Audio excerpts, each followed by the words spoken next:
As Ideias Têm Consequências é um livro de Richard M. Weaver, publicado originalmente em 1948. Richard Weaver faz um arco histórico filosófico explicando a dissolução do Ocidente como um reflexo direto das ideias que são, consciente ou inconscientemente, aceitas como verdade pela sociedade. A origem desse arco, de acordo com Richard Weaver, começa pelo nominalismo, mais especificamente a partir da vitória de Ockham na disputa filosófica contra Tomás de Aquino. Esse foi o começo da grande disputa ou querela dos universais. Assim, Tomás de Aquino defendia a tese aristotélica de que os universais, conceitos como justiça, beleza, excelência, entre outros, existem como entidades reais na natureza. Essa visão entra em contraste direto com a visão, por um lado, platônica de que os universais existem no mundo das ideias, e também com a visão de Ockham de que os universais não existem, são apenas palavras inventadas pelo ser humano para facilitar a comunicação. Tal visão foi historicamente chamada de nominalismo. Assim, Richard Weaver faz uma ligação direta da aceitação do nominalismo por volta de 1300, com a dissolução do Ocidente em 1948, a época que o livro foi escrito. Isso se dá por meio de uma linha que passa por nominalismo indo para darwinismo, que diz que na verdade o homem é parte da natureza e que, portanto, não há mal constitucional. Assim, há a bondade natural do ser humano. Ele nasce bom e a sociedade o corrompe. A partir do bom selvagem, temos a nascência dos racionalistas, que dizem que o homem deve raciocinar corretamente a partir das evidências da natureza. A partir dos racionalistas, joga-se fora a finalidade ou teleologia, ou seja, não faz mais sentido dizer que o homem possui uma finalidade ou uma causa final, pois isso pressuporia que há algo anterior à natureza na ordem dos existentes. Com o fim da teleologia, considera Deus como parte da natureza, ou vários deuses, e não um ente em si mesmo, já que não há teleologia. Nesse sentido, o homem é moldado pelas pressões da natureza, e então é considerado que o comportamento do homem é moldado pelas instituições humanas, pressões, estímulos econômicos, e assim tem-se o fim do livre-arbítrio, que desemboca, por fim, no behaviorismo psicológico, ou seja, que o homem age conforme o imperativo evolutivo. Nessa passagem do nascimento do nominalismo até a dissolução do Ocidente, Richard Weaver explica em detalhes como esse panorama se deu em 9 capítulos. Vou discorrer sobre alguns pontos específicos que me chamaram a atenção nesses capítulos. Página 13. Progressismo. A teoria progressista da história é vastamente predominante, com sua crença de que o ponto mais avançado no tempo representa o ponto de maior desenvolvimento. Não obstante, o verdadeiro problema é mais profundo que isso. É espantoso o problema, quando se está tratando de casos reais, de fazer com que os homens distinguem entre o melhor e o pior. Essa parte é interessante porque é um prenúncio dos próximos capítulos que virão.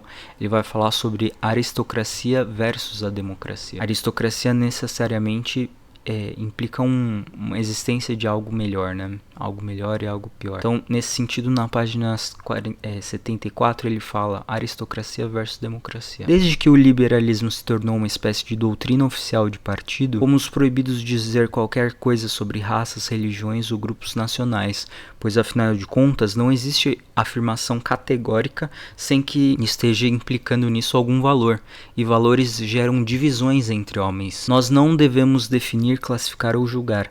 Nós devemos antes permanecer na periferia das coisas e manifestar, entre aspas, sensibilidade em relação às expressões culturais de todas as terras e povos. Trata-se de um processo de emasculação. Então, nesse sentido, a própria ideia de aristocracia é vista como um grande mal, tendo em vista que a aristocracia é o oposto da democracia, que no vazio deixado pela morte de Deus, foi elevado ao status de Deus, ou seja, a democracia é Deus. Hoje em dia, então, quem é contra a democracia é socialmente excomungado por ser contra Deus.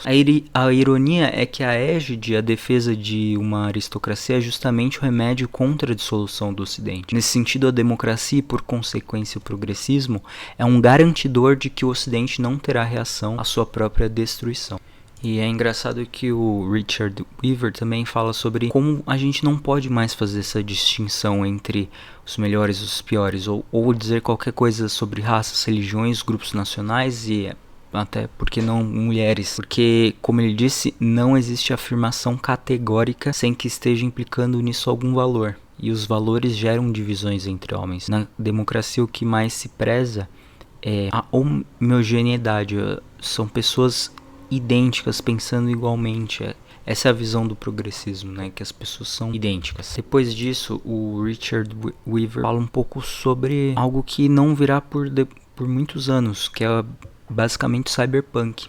Ele diz na página 24: geralmente os apóstolos do modernismo iniciam suas réplicas catalogando as façanhas modernas, não percebendo que nesse caso dão testemunho de sua imersão em particularidades. Devemos lembrá-los de que não podemos começar a enumerar nada antes de definirmos o que deve ser procurado ou provado. Então, de fato, quando apresentamos o argumento que o passado pode ter sido melhor em determinado quesito, sempre vem o argumento da tecnologia.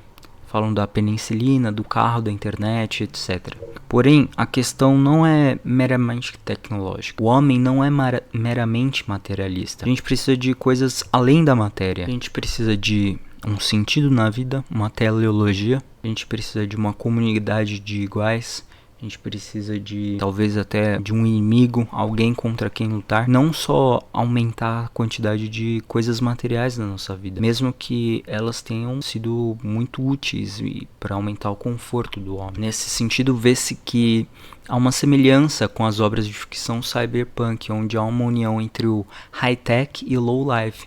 Ou seja, em que há um grande avanço tecnológico, porém as pessoas vivem pior do que seus antepassados, que viviam com menos tecnologia. Na vida moderna, assim como nas cidades cyberpunk, há um grande avanço tecnológico que contrasta da vida materialista, socialmente isolada e utilitária, no sentido em que as pessoas são usadas e descartadas como um meio para um determinado fim e não como fins em si mesmas. Ele resume essa situação na página 29, que diz: a tudo isso soma-se outra perda. Atualmente o homem é constantemente assegurado de que nunca teve tanto poder quanto hoje, mas sua experiência cotidiana, na verdade, é de impotência. No capítulo 5, o Richard Weaver discorre sobre a imprensa, o cinema e o rádio, que ele determinou como sendo a, entre aspas, grande lanterna mágica. O capítulo descreve uma vasta e moderna máquina de propaganda composta pela imprensa, rádio e cinema, que projeta realidades artificiais para moldar a consciência pública e impor uma conformidade social. Por exemplo, ele fala sobre o jornalismo na página 112. O modo como os jornais revolveram desde o encerramento da guerra, aqui ele está falando da Segunda Guerra Mundial,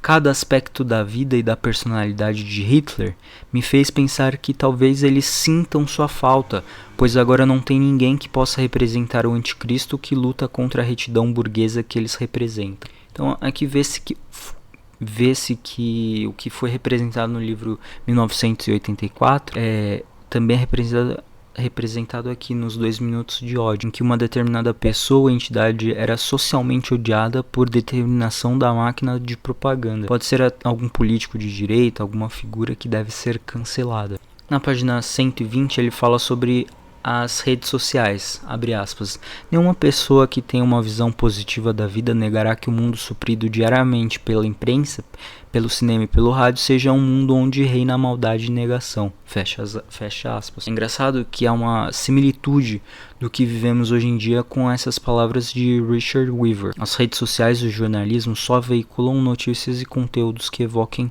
emoções reptilianas na sociedade, seja medo, ódio, ressentimento ou a própria impotência. Nesse sentido, nesses últimos 80 anos, o processo identificado por Weaver apenas se acentuou. Na página 128 ele fala, abre aspas: os cientistas dão ao homem moderno a impressão de que não há nada que ele não possa saber, e os falsos propagandistas lhe dizem que não há nada que ele não possa ter. Como seu principal objetivo é saciar os desejos do homem moderno, acabaram lhe dando suficientes motivos para pensar que ele pode obter o que deseja por meio de reclamações e exigências. Essa é apenas mais uma fase do império do desejo.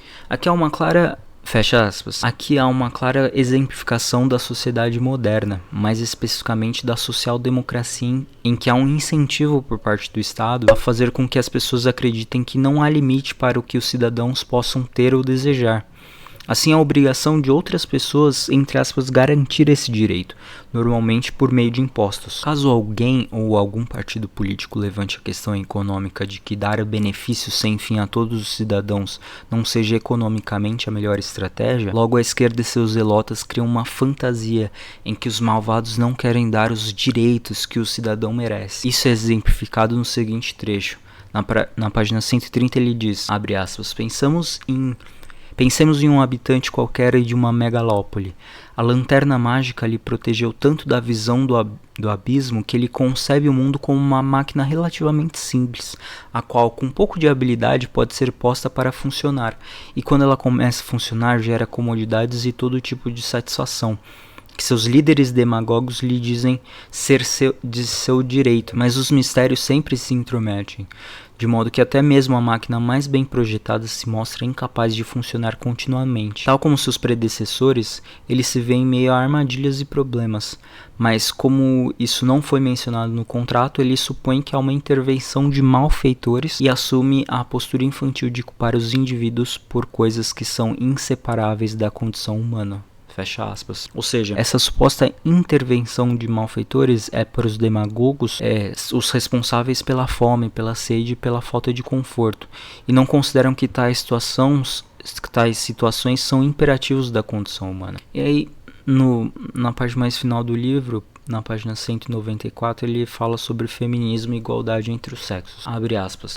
Trata-se da tola e destrutiva noção de, entre aspas, igualdade dos sexos, que poderia gerar tal fantasia, senão um profundo obscurecimento da nossa concepção de natureza e desígnio. Cabe fazer uma distinção tão básica que se poderia supor que até mesmo o mais frenético modernista conceberia como uma parte dos dados digna de respeito. O que Deus fez distinto que o homem não confunda, mas isso não ocorre. Diferenças profundas como essa só parecem desafiar os ocupados renovadores da natureza. O furor pela igualdade atuou tão cegamente nos últimos 100 anos que todo tipo de esforço foi feito para eliminar as diferenças de função, de conduta e de vestuário. Foi claramente sob a influência dessa mesma impiedade que se assumiu que como a missão da mulher é, em um sentido mais amplo, biológica, é, portanto, menos admirável. Por consequente, a tentativa era masculinizar as mulheres, pois quem já ouviu argumentarem que o homem deveria empenhar-se por imitar a mulher em algo? Como resultado disso, houve uma subversão social da mais espetacular espécie, e hoje, além de gerações perdidas, temos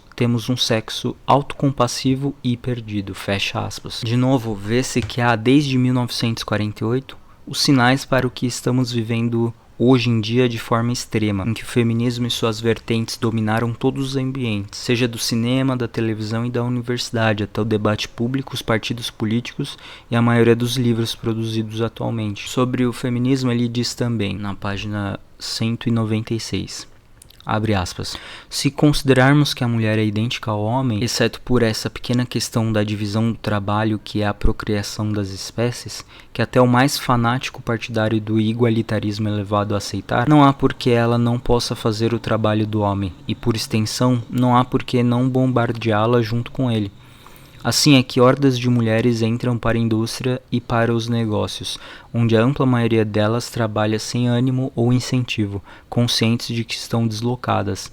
Elas não conseguem ver nenhum ideal no dever. Fecha aspas. Além disso, ele fala na página 197, talvez a decadência do cavalheirismo dos homens tenha se revelado demasiado intensa, e depois que o cavalheiro se foi, a dama foi compelida a ir também. Não mais protegida, a mulher agora tem uma carreira e vive em uma monótona peregrinação de seu apartamento de 2 cômodos até o trabalho, e do trabalho até o tribunal do divórcio. Fecha aspas. Nesses trechos, Weaver expõe a idiotice moderna de considerar a mulher como um ser igual ao homem.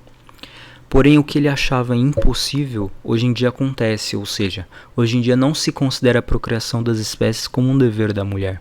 Responsabilidade é a criptonita da mulher moderna. A mulher não tem a obrigação de fazer o que é sua obrigação. A mulher moderna, como dizem, faz o que ela quiser fazer. Nesse sentido, não espanta o fato de termos mulheres tão inúteis na sociedade, que não reproduzem e quando gestam, matam seus próprios filhos ainda na barriga.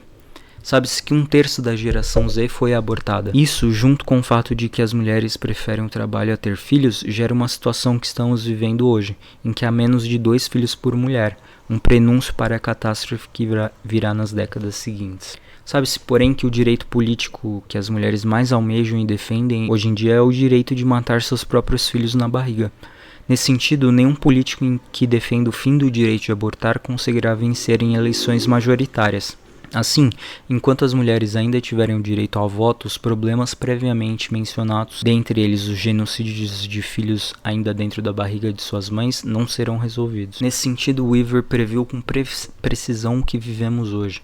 Uma sociedade ocidental decadente, com idiotas hedonistas que vociferam por direitos, políticos sociopatas que se utilizam dessa situação para aumentar impostos e parasitar a sociedade, mulheres tresloucadas que nunca votaram em políticos que não permitam aborto, e o homem moderno parasitado, cansado de carregar uma corda de sanguessugas nas próprias costas e desiludido por não ter uma causa final, definhando no hedonismo e no niilismo. Não tem mais força nem vontade de lutar pela existência da sociedade ocidental. Assim, no final, Weaver acertou em cheio suas previsões.